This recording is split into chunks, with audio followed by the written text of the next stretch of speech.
कितनी उदास सुबह है ये, और मन एकदम खाली, कितना क्रूर हो जाता ना। कभी कभी ईश्वर भी कितना अजीब लगता है जब कोई अपना करीबी जाता है। वंदिता अपने पति मानव से बोली, सच कहा तुमने, अब क्या ये उम्र थी प्रताप के जाने की, इतने छोटे बच्चे कैसे संभालेगी अनन्या सब।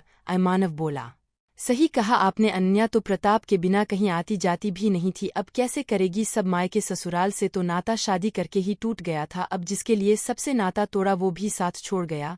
वंदिता दुखी हो बोली। प्रताप और अनन्या वंदिता और मानव से 2 घर छोड़कर रहते हैं। अभी अभी वंदिता और मानव को पता लगा कि प्रताप सब्जी लाते हुए ट्रक के नीचे आ गया। दोनों परिवारों में घनिष्ठ मित्रता थी, तो ये खबर वंदिता और मानव के लिए बहुत दुखदायी थी। उस पर दोनों कोरोना पॉजिटिव, तो दुख की इस घड़ी में अनन्या को सांत्वना देने भी नहीं जा सकते थे। वंदिता तुम ऐसा करो, अनन्या से फोन पर बात कर लो, तब तक मैं देखता हूँ मैं क्या कर सकता। मानव ने कहा। हाँ सही कहा आपने, पता नहीं अनन्या कैसे सब संभाल रही होगी, बच्चे भी छोटे हैं। हम लोग पॉजिटिव नहीं होते तो बच्चों को यहाँ बुला लेते, पर अभी तो हमारे ही बच्चे नानी के घर है, सुरक्षा के लिए, वंदिता बोली। मानव ने अपने 2-3 दोस्तों को फोन करके प्रताप के बारे में बताया और उन्हें कहा कि प्रताप के घर जा सब व्यवस्था देखे, पैसे की चिंता ना करें। हेलो अनन्या कैसी हो। वंदिता ने दोपहर में अनन्या को फोन मिलाया। वंदिता सब खत्म हो गया, चले गए प्रताप, मुझे छोड़, इतनी बड़ी जिम्मेदारी मुझ पर डाल। अनन्या रोते हुए बोली। अनन्या हौसला रखो, जाने वाला नहीं आता, पर जो हैं उनके लिए खुद को संभालना होता है। अभी मैं भी मजबूर हूँ, वहाँ नहीं आ सकती, और बाहर से भी ऐसे में लोग नहीं आएंगे, तो तुम्हें खुद को खुद संभालना होगा। वैसे कोई जरूरत हो बोलो, जितना हो सके यहाँ से मदद करेंगे हम। वंदिता बोली। नहीं वंदिता, तुम लोगों ने तो दूर होकर भी बहुत मदद की है, मानव के दोस्तों ने ही सब संभाला है। अनन्या बोली। अपना ध्यान रखने की हिदायत दे। वंदिता ने फोन काट दिया। वंदिता रोज फोन पर ही अनन्या से हालचाल पूछ लेती थी। प्रताप के सभी काम भी निपटा दिए गए जल्दी ही, क्योंकि वैसे भी किसी को आना जाना था नहीं इस लॉकडाउन में। इधर वंदिता और मानव भी ठीक हो गए। उन दोनों ने आज दिन में अनन्या से मिलने जाने की सोची। आज प्रताप को गए 7 दिन हो गए।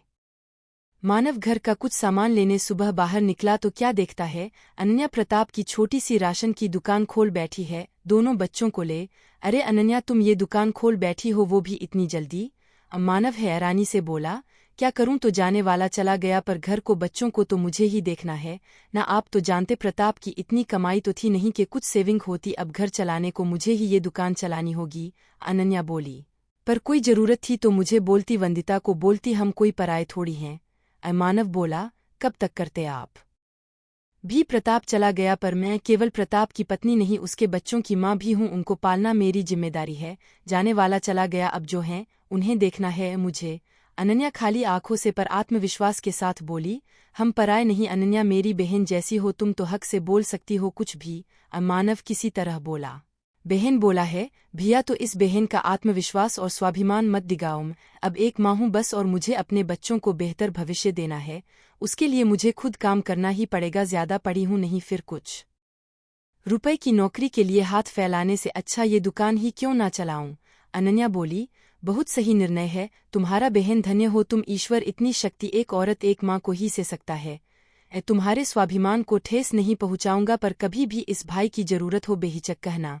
मानव अनन्या से बोला और सामान ले चला आया, पर मन ही मन वो नतमस्तक था एक माँ के सामने जो अपना गम भुला अपने बच्चों का सोच रही थी। जाने वाले लौट कर नहीं आते, बस उनकी यादें रहती हैं। ये हमारे हाथ में है कि हम उन यादों को सीने से लगा रोते रहें या हकीकत को पहचान आगे बढ़े। एक औरत एक माँ सच में ऐसी परिस्थितियों में भी अपने बच्चों की सोचती है, ये सच है। अगर आपको ये कहानी अच्छी लगे तो कृपया मेरे चैनल को लाइक, शेयर और सब्सक्राइब करें।